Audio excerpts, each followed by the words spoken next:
مسیح میں آپ سب بہن بھائیوں کو سلام۔ خداوند کے زندہ کلام سے یسایہ نبی کا صحیفہ، اس کا 45 باب اور اس کی 2 سے 12 آیت میں یوں مرقوم ہے: میں تیرے آگے آگے چلوں گا اور ناہموار جگہوں کو ہموار بنا دوں گا۔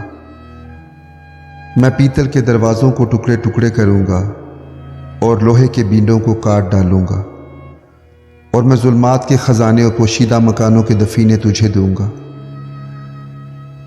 تاکہ تو جانے کہ میں خداوند اسرائیل کا خدا ہوں، جس نے تجھے نام لے کر بلایا ہے۔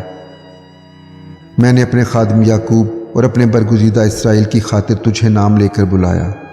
میں نے تجھے ایک لقب بخشا، اگرچہ تو مجھ کو نہیں جانتا۔ میں ہی خداوند ہوں اور کوئی نہیں، میرے سوا کوئی خدا نہیں۔ میں نے تیری کمر باندھی، اگرچہ تو نے مجھے نہ پہچانا، تاکہ مشرق سے مغرب تک لوگ جان لیں کہ میرے سوا کوئی نہیں۔ میں ہی خداوند ہوں، میرے سوا کوئی دوسرا نہیں۔ میں ہی روشنی کا موجد اور تاریکی کا خالق ہوں۔ میں سلامتی کا بانی اور بلا کو پیدا کرنے والا ہوں۔ میں ہی خداوند یہ سب کچھ کرنے والا ہوں۔ اے آسمان اوپر سے ٹپک پڑ، ہاں بادل راست بازی برسائیں، زمین کھل جائے اور نجات اور صداقت کا پھل لائے۔ وہ ان کو اکٹھے اگائے، میں خداوند اس کا پیدا کرنے والا ہوں۔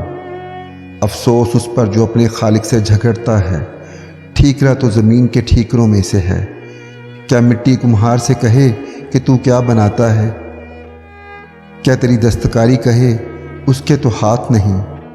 اس پر افسوس جو باپ سے کہے تو کس چیز کا والد ہے، اور ماں سے کہے تو کس چیز کی والدہ ہے۔ خداوند اسرائیل کا قدوس اور خالق یوں فرماتا ہے کہ کیا تم آنے والی چیزوں کی بابت مجھ سے پوچھو گے؟ کیا تم میرے بیٹوں یا میری دستکاری کی بابت مجھے حکم دو گے؟ میں نے زمین بنائی اور اس پر انسان کو پیدا کیا،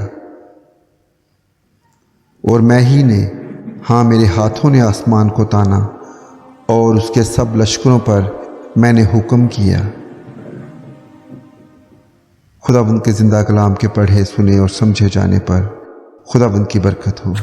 مسیح میں سب کہیں آمین۔ Thanks for watching. May God bless you all.